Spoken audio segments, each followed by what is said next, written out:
Welcome back, friends, to our channel. Today we'll be making lilac jelly. But first things first, you gotta pick some lilacs.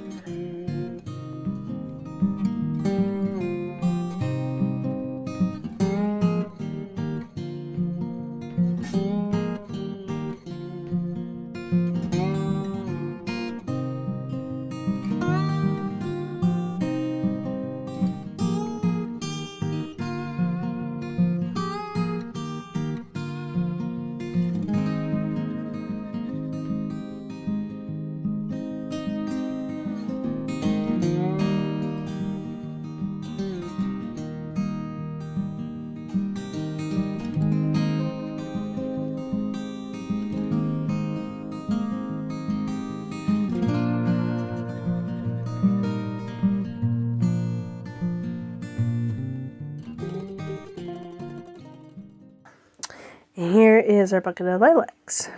So, when you're gonna pick the lilac flowers, you just want to pick the flower and not the green part. And you just pop them right off.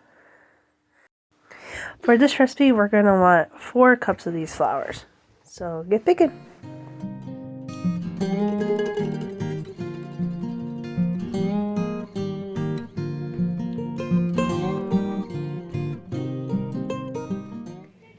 Alright, and there we go. We got our 4 cups of lilac petals. Alright, so we're going to put our 4 cups of petals into our half-gallon jar here.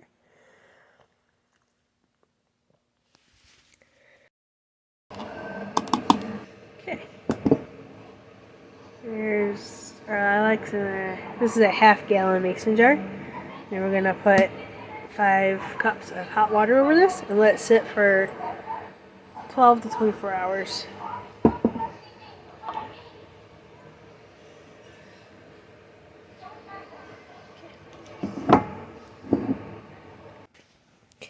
As you pour the hot water in, you will notice the color of the lilacs will drain. They'll go from the pink-purple color to a blue color, and they'll almost go translucent. That's what we want. So you want to give it a good stir and make sure all the petals get under the water so they can all seep. And then once it's cool enough, you're going to put it in the refrigerator and leave it there till you're ready to use it within the 24 hours. Okay, so tonight we're going to be making lilac jelly. This is my electric canner that Chad found at Goodwill. I will put a link down where you can get one of these. This makes it nice because I can get my canner off the stove and onto the counter. It's really helpful during jelly making because you got to use the stove and the canner, and this way it's not so much heat over on the stove.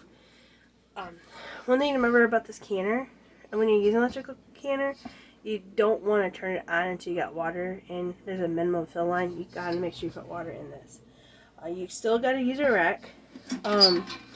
And I use 2 racks just for the fact that this one you can lift out and put back in. But if I put it in here just by itself, the nozzle here that allows you to empty out the water, it is in the way. So I have this rack that I set on the bottom here, and then I put this rack on top of there, and it allows it to sit nice and stable. So what we're going to do, first thing I'm going to do is put water in this, and then I'm going to wash my jars and put them in here. So first things first, I'm going to put some water in here.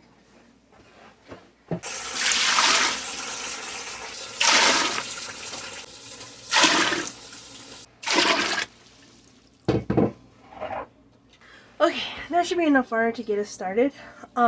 Again, this electric canner is made by Ball. I will put a link in the description if you're interested in one of these, where you can find one through Amazon. I know you can get through Amazon. I think Walmart carries them, but I will put the link on for Amazon for easy to find. But at least you can get a good look at it and see what it is. So, okay, so we got water in here. I'm going to go ahead and start getting this to warm up. I'm going to plug it in. So the two jars that I'm going to be using, this is an 8-ounce jelly jar and a 4-ounce jelly jar. Because this is lilac jelly, and it's lilac jelly, dandelion jelly, rose jelly. They all remind me of like English tea, really petite, and I like to give them away at Christmas time. And we have I have quite a few older people that I give it to, and these are just a nice little treat jars. And then these ones, you know, are for families or just for ourselves because we go through a lot of jelly. Again, so we got an 8-ounce jelly jar and a 4-ounce jelly jar we're using. Now the important thing about when you're doing any kind of canning is you need to make sure that your jars don't have any kind of cracks on the bottom, on the sides. There's no like weird things going on with it. You want to make sure that the rim is nice and smooth. You don't want any cracks or chips out of this rim because this is where the seal happens in your jar. So you want to make sure this is nice and smooth. There's no weird ridges, no chips, no cracks. This is nice and smooth. Anytime you're cleaning, you want to make sure things are nice and clean. When you're canning jelly, you want to make sure your jars are nice and clean and hot. We want hot jars because they're not going to be water bath that long, and your jelly that you're putting in it's going to be super hot. So you want your jars warm so they don't crack and break on you due to the temperature change. Alright, so I'm going to go ahead and get my jars washed and get in here so I can sterilize them and get them heated up while we are making the jelly. So first things first, washing and putting the jars in here.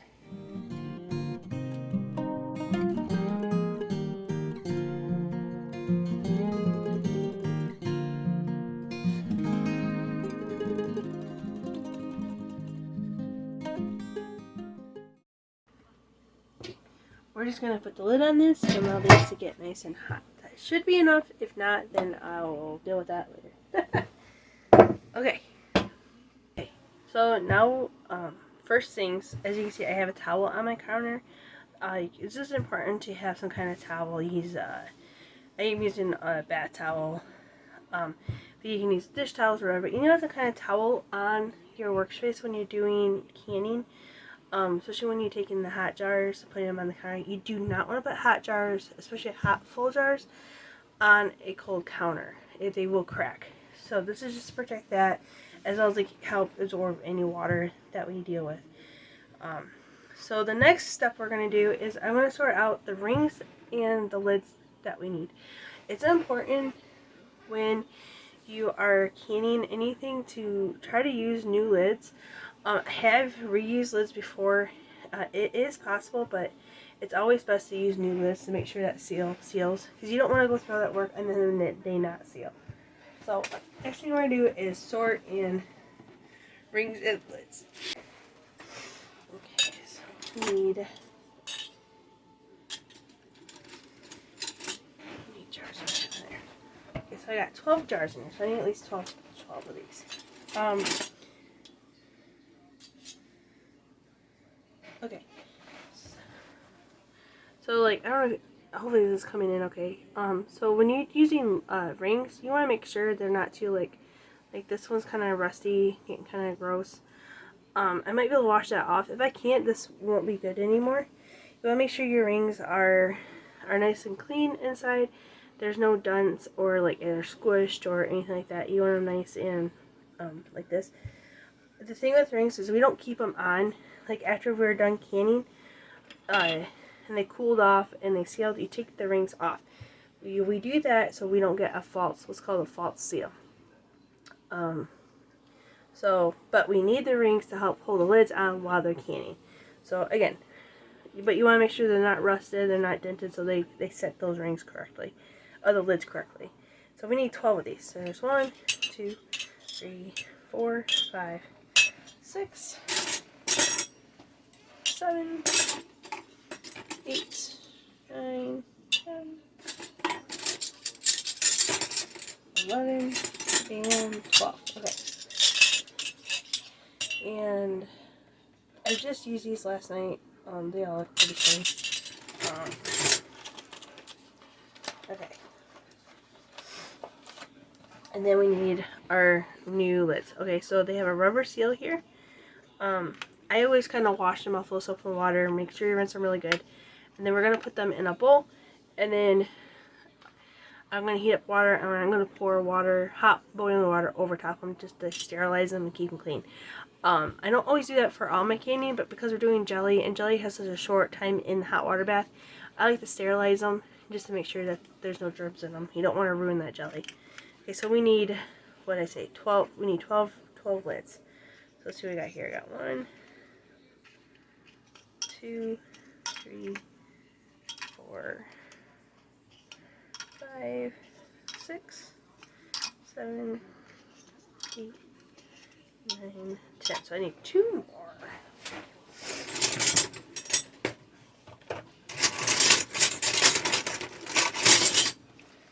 Okay. 1 and 2.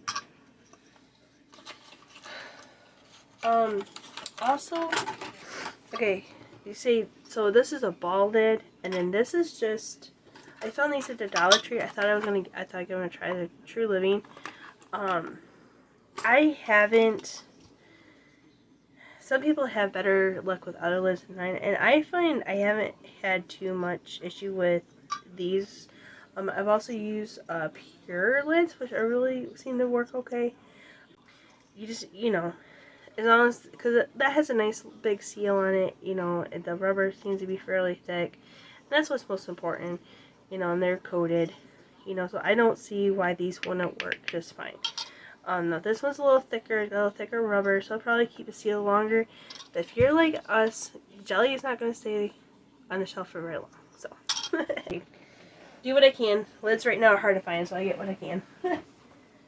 Okay, so I need... Okay, so again, I'm going to just put them in this bowl. I'm going to wash the lids. I'm going to make sure these are clean. And I'm going to put them together, and then I'm going to put them in this bowl, and then I'm going to put hot water over them. So that's what I'm doing next.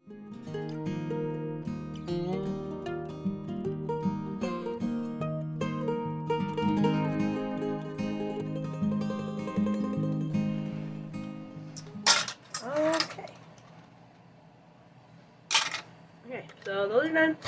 I'm going to get some water, boiling some water, and we'll pour that on top of it when the water is ready as we get to doing all this stuff.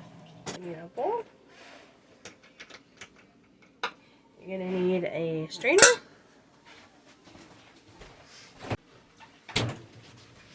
Okay, so here are our, it's kind of foggy. So here are our lilac flowers that we've been, they've been sitting in the refrigerator for about 24 hours. Making their nice tea. So now we're going to drain all the flowers out and squeeze them out, and so we can get the tea or juice out of them. Here's my my juice container for juice for the kids to use it this time. It was available. Okay, so we're just gonna pour these into here, like so. Get all that. Okay. As you can notice, they are no longer pink, purpley pink. They are now blue and brown. So we're just gonna go ahead and squeeze as much of that tea out of our flowers as we can.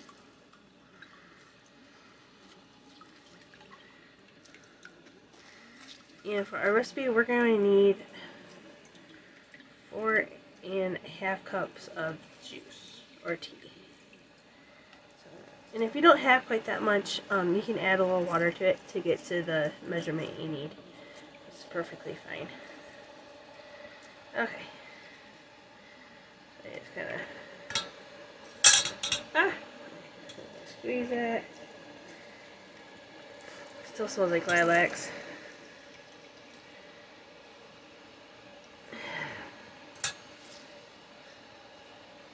Okay, so there's our balled up lilacs. Put that away. Hard to believe that used to be 4 cups. Okay, and just gonna. Okay. I'm going to go ahead and use a smaller strainer in here just to make sure I don't have any other debris that got through the first time. I'm sort of squeezing it, so I'm just going to use this just to double check. So again, we need 4.5 cups of juice to go into our pot. So we're just going to pour this into our measuring cup.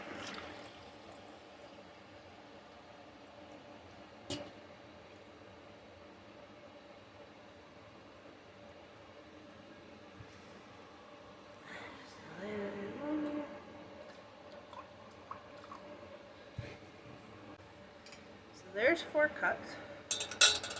Right. And then we're going to put it into our stock pot.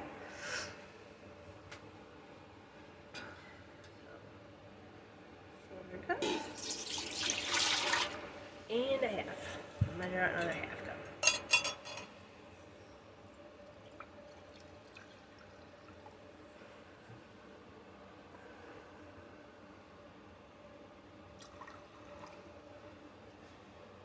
Okay, and that's 4.5 right there. Put that in here. Okay, so there is our tea in our stock pot. Alright, so our water's boiling. And just pour that right over my lids and rings. Like I said, just so they get sterilized. There we go. Okay, so the next thing that I need to do is measure out a 1/2 cup of lemon juice. Okay, for this recipe we need to use lemon juice for the fact that we're using basically like a tea to make our jelly, and we need the acidicness of the lemon juice to work with the pectin that we're using. So I need a 1/2 cup of lemon juice for our 4.5 cups of lilac tea.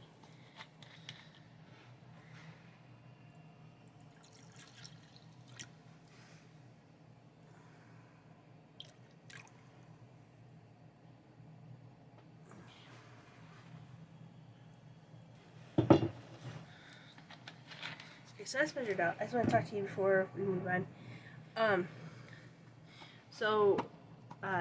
You need to use pectin, of course, especially for the. You can make some jams without pectin, but because we're using like a tea-based jam, we have to use pectin. Pectin is an all-natural product. It comes from fruit. I do believe they usually get it from like apples, and that has it naturally in their skin. So don't be afraid to be using pectin. You're not using anything weird. You're not using a chemical. It's from fruit itself. I'm using Sure Jell. I've also used some other brands, and they all seem to work fine. The biggest thing is you have to follow your pectin recipe. So you open the box, pectin's in a little bag. You got your little recipe here. You can also get liquid pectin, which works fine too. But again, you got to look at the recipe for that pectin to make sure you're using it correctly. If you don't use the pectin correctly, you overcook it or don't cook it enough, it will not turn out. So you need to make sure you take a few minutes and read through the directions of the pectin yourself. Like you're using this recipe, which is fine, which you can use, but you need to make sure you put the pectin in at the right time. You need to cook it for the amount of time it needs to be cooked. So like, here's the recipe, put this sugar you need, this is that, but make sure you follow this, okay? So this will be pretty much the progress. We're using the dried pectin, the box dried pectin, so this is usually all the same, but always double check. But if you're using the liquid, you gotta put that in at a different time than you do the box pectin. So just be aware of that. I just want to put a little detail in there. Okay, so I'll take you over to the stove and we'll start putting this together. Oh, you know what? I'm going to go ahead and measure out my sugar before we put it all together. Okay, so my recipe calls for 8 cups of sugar. It is a lot of sugar, I know, but remember when you're using jam, you're only using a tablespoon or, at a time, or 1/2 tablespoon on toast. Okay, you're not eating a lot at once, unless you're my daughter who's 3 who thinks she eats the whole jar when mommy's not looking. But she's 3. Okay, so I'm going to go get the sugar and we'll measure that out next. So stay put. My sugar, this is just plain white granulated sugar, nothing fancy. Okay, so here's our bowl, here's our sugar. So we need to measure out 8 cups. Measuring cup.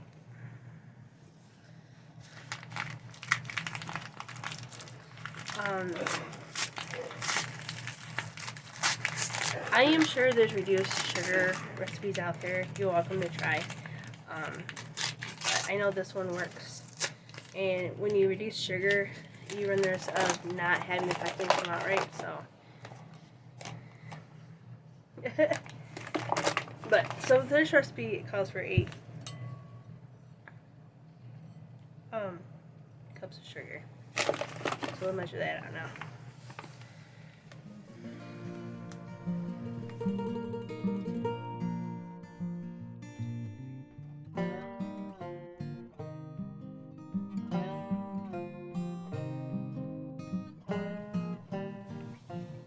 Okay, 8.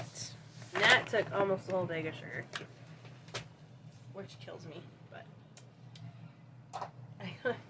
jelly making season, I go through a lot of sugar. So I try to buy it throughout the year to get stocked up before jelly season hits, but I still go through a lot. Okay. So now we, and make sure you measure your sugar separately when you're making jam. For like the recipe that we're using, you're going to add this all together at one time while you're making the jam. So you need it in a separate bowl, all measured out, ready to go. Now we'll take it to the stove and we'll show you how to put it together. Okay. Alright. So here's our lilac tea, or juice. So here's our lilac tea. We're going to put in our half a cup of lemon juice. As you can see, it actually changed the color to kind of a pinky color. So we'll see if that sticks around or not. It'd be really cool if it did. Okay.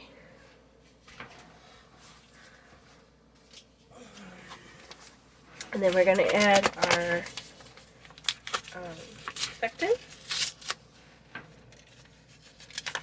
You're just going to kind of shake it in there, like so. And then next we're going to add on our heat. So you're going to want it about medium, well on the higher side of medium. This, we got to bring it to a boil. Once it comes to a boil, we will add all the sugar that we measured out. And we'll stir that in until it comes to a boil that you cannot stir down. And you're going to cook that for 1 minute. Then you're going to take it directly off the heat. And then you're going to ladle it into your hot jars. So that's the process from here on out. Oh, it smells like lilacs. Lilac jelly has a really unique flavor to it. It's kind of like it's got a fruitiness to it. I can't really explain. It's hard to describe, but it reminds me of, like, if you ever remember, I don't know if you ever watched like an English tea where they're all in their pretty dresses and the white gloves and the hats and they're sitting there eating these dainty little sandwiches and little toasts. It reminds me of something that you would have at that. It's a very springy, summery, light flavor. My kids love it, and so do I. It's just really neat. And my lilac tree last year it had a late frost, so we didn't have any blooms. So this year we have a bumper crop of blooms, so I'm really excited. If this turns out well, I'll probably do another batch, just so I have enough to get me through the next year, because it's really good. Now, like with the pectin, like you want to kind of keep the moving, especially once you put the sugar in. You've got to stay there and stir it. You do not want to scorch that sugar. You don't want to overcook that pectin. So you want to keep it moving. It seems to take forever. Everything seems to take forever when you're canning. You think it should be like an easy 20-minute job, and it's like, it takes forever. But it's not necessarily hard. Like I said, you just gotta really watch your times. You gotta make sure you cook that pectin correctly. Because if you don't, you know it, you end up with syrup and not jelly. Which syrup is still good, but you can always put it over ice cream or pancakes. Okay. So that's boiling. So we're going to go ahead and put our sugar in. Like so. All of it at once. And you're going to stir that sugar in.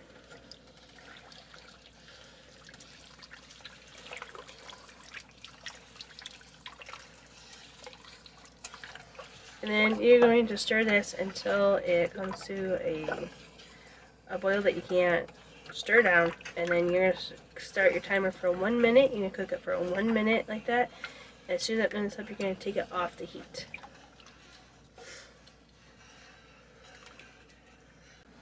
Okay, so I'm still stirring it and it's still bubbling pretty good. So that is about where we want it.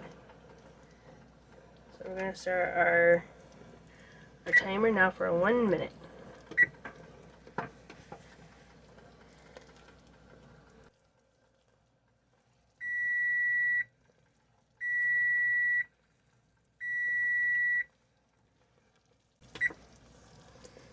Turn the heat off and take it right off the stove. The jars out of our canner.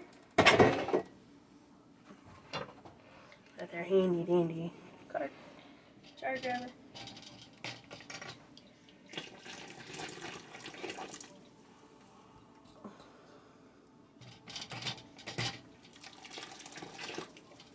I'm going to move kind of quick. You don't want that to cool off too much.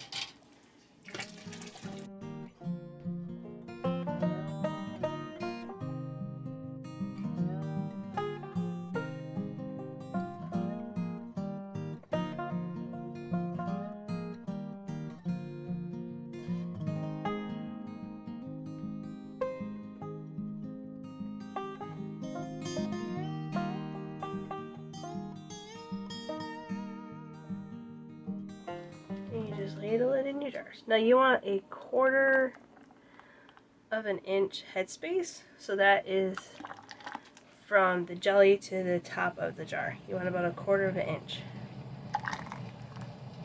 And there are tools you can use to measure that with. I broke mine and I just never really placed it, so I just eyeball it.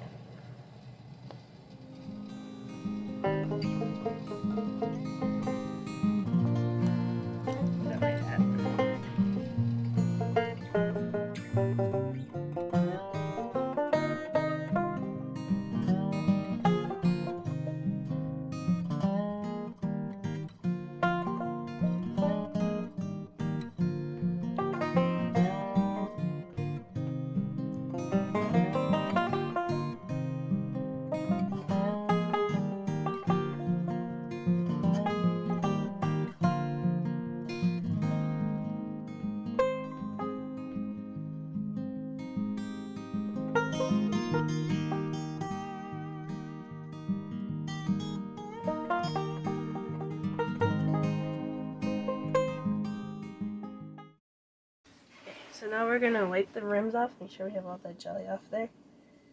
You don't want that to interfere with the sealing process. Just make sure you get that ripped off, any jam that's around the rim, or just nice and clean.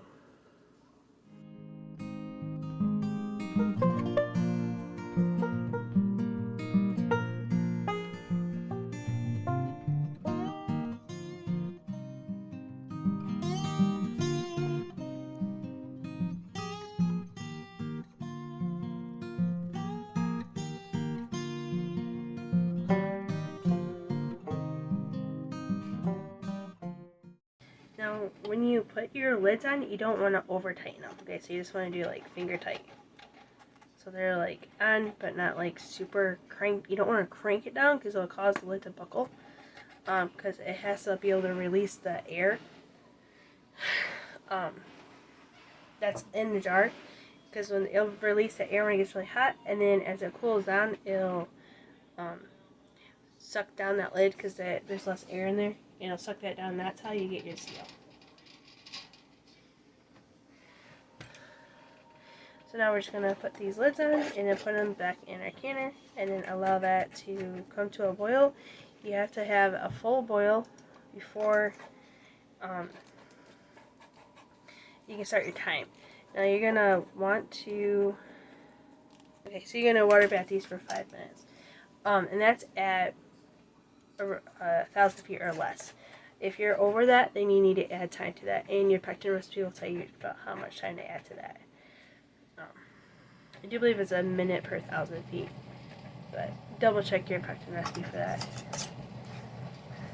or your canner book or whatever, but it has it on the instructions here. But I live, I think it's about 900, 800 feet, so 5 minutes is perfect for where we're at. And you can check your altitude on Google. You just put in your city and look for, and city altitude at whatever your town is or your address, and it'll let you know right where you're at if you're not sure on that.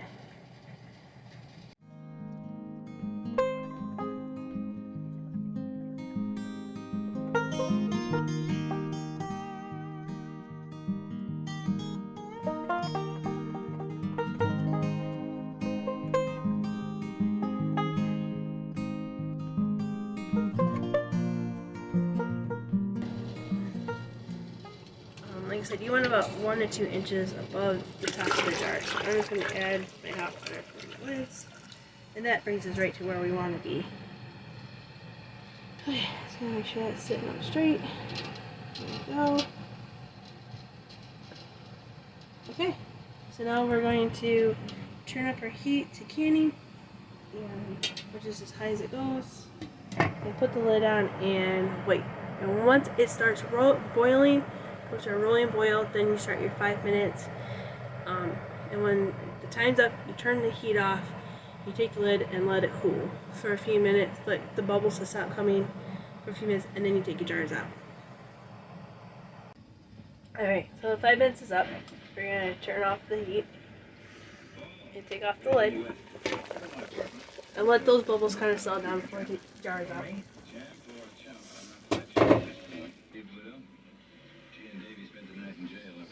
Alright, and then we're just going to lift that up. So it's right there. If your rack just sits on the bottom, that's fine. Oh, so you can hear them dinging already. So they're already starting to seal, which is good. It's what you want. So you're just going to carefully take them out of the canner and put them on your towel, like so.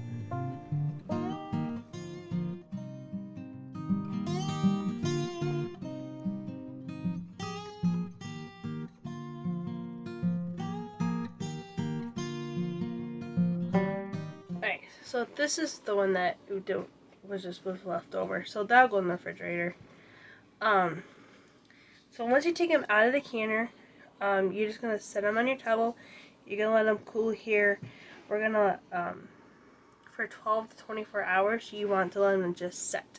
What you're waiting for is for that lid to secure its seal. And then in the morning, we'll check them and see if they gelled up, which they should. And make sure everything's sealed. If it's not sealed, you need to put it in the refrigerator and use that first. But it looks like they should all seal. These two haven't quite sealed yet. Everything else looks good. But again, we'll check it in the morning. It has 12 to 24 hours to seal before you have to make a decision. So we'll check back in the morning. Alright, so it's the next morning, and here's our lilac jelly. So we're checking to make sure the lids are all on tight, so none of the buttons are up. I did have one that the button was up, and it was really runny, so I think the water must have somehow gotten in there, and I don't know what happened. So that's in the refrigerator. We'll use that up first. You're going to have these sit here. You can see it's nicely gelled up. They will continue to set for the next 24 hours or so.